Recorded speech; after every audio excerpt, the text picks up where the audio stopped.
Приветствую вас на канале Бурмикс. С вами дядя Миша. Друзья, сегодня будем готовить гратен. Все, конечно, знают гратен картофельный. Он очень популярный. И рецептов его в интернете, ну прям завались. Я же вам сегодня предлагаю великолепнейший гратен с кукурузой. И этот рецептик я взял у Джулии Чайлд, которую я считаю прям молодечек во французской кухне. Ребята, готовим. Это будет вкусно. Начинаем с кукурузы. Вскрываем консервы. Сливаем с кукурузы воду. Промываем ее и отставляем в сторону, чтобы избавиться от лишней влаги. Можно даже ее промокнуть бумажным полотенцем.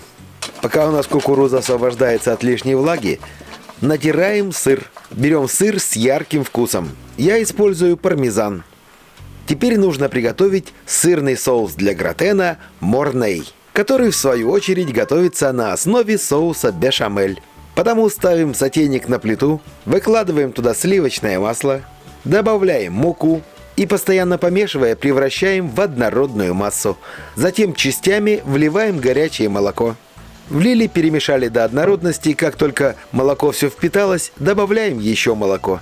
Пока готовим соус бешамель, я вам дам несколько полезных советов. Когда уже соус приготовили, чтобы на нем не образовывалась пленка, есть несколько хитростей. Вариант первый. Когда соус остывает, каждые несколько минут помешивайте его, пока он не остынет. Пленки не будет. Вариант второй. Смажьте поверхность соуса молоком. Берете ложку, окунаете в молоко и задней частью ложки аккуратно нанесите тонкий слой молока по всей поверхности соуса. Но не размешивайте. Пленки не будет. И вариант третий. Накройте соус пищевой пленкой таким образом, чтобы она касалась соуса. То есть в контакт. Естественно, пленки тоже не будет. Между прочим, соус бешамель можно готовить заранее.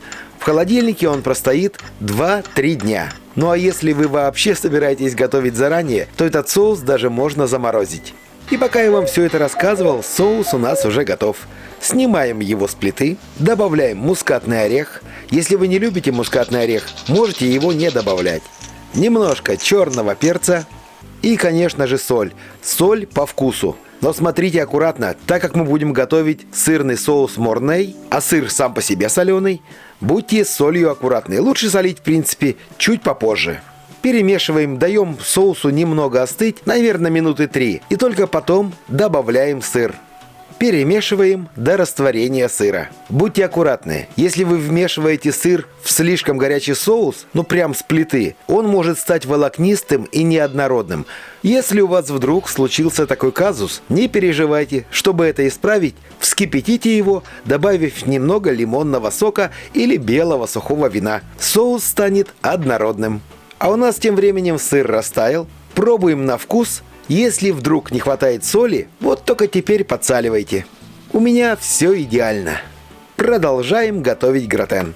Берем форму для запекания, смазываем форму соусом.